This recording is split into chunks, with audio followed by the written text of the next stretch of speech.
পটুয়াখালীতে তরমুজের বাম্পার ফলন হয়েছে। এখানকার উৎপাদিত তরমুজ চলে যাচ্ছে দেশের বিভিন্ন জেলায়। তরমুজের বিস্তারিত খবর জানাতে আমাদের সাথে যুক্ত হচ্ছেন সহকর্মী শিকদার জুবাইর। জুবাইর, এবার তো তরমুজের ভালো ফলন হয়েছে, তো ভালো দাম পাওনি কৃষকরা কতটা আশাবাদী?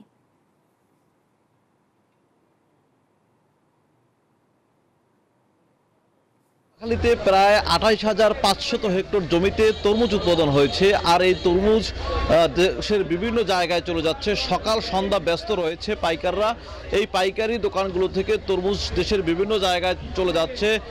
নৌপথ ও সড়ক পথের মাধ্যমে কিন্তু প্রতিদিন শত শত টন তরমুজ এখান থেকে দেশের বিভিন্ন জায়গায় চলে যাচ্ছে। আমাদেরকে পটুয়াখালী জেলা কৃষি কর্মকর্তা জানিয়েছেন যে ৩,০০০ কোটি টাকা বিক্রি হবে তরমুজ, এমনটাই প্রত্যাশা তারা করছেন। আবহাওয়া অনুকূলে থাকায় এবছর কিন্তু তরমুজের ফলন অনেক ভালো হয়েছে। বিগত বছরের রেকর্ড ভঙ্গ করছে তরমুজ। প্রতি বছরই কিন্তু এই ঈদে জামা জুতো অ্যাক্সেসরিজের ডিসকাউন্ট।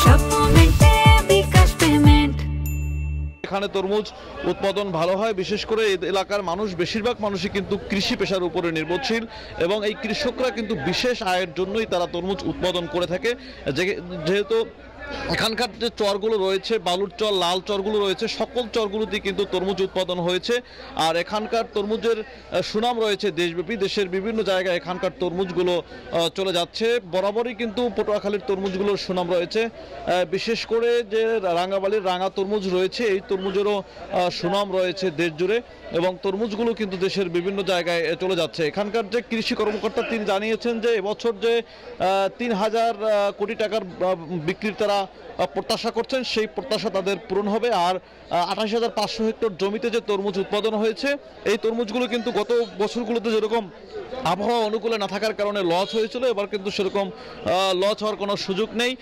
যেহেতু এবছর আবহাওয়া অনুকূল রয়েছে, তরমুজের মানগুলো ভালো রয়েছে এবং তরমুজের সাইজগুলো বিগত বছরের তুলনায় ভালো রয়েছে, কালারফুল রয়েছে, যার কারণে এখানকার তরমুজের কদর রয়েছে দেশ জুড়ে। এতটুকু ছিল পটুয়াখালী থেকে আমার কাছে এই মুহূর্তের সবশেষ।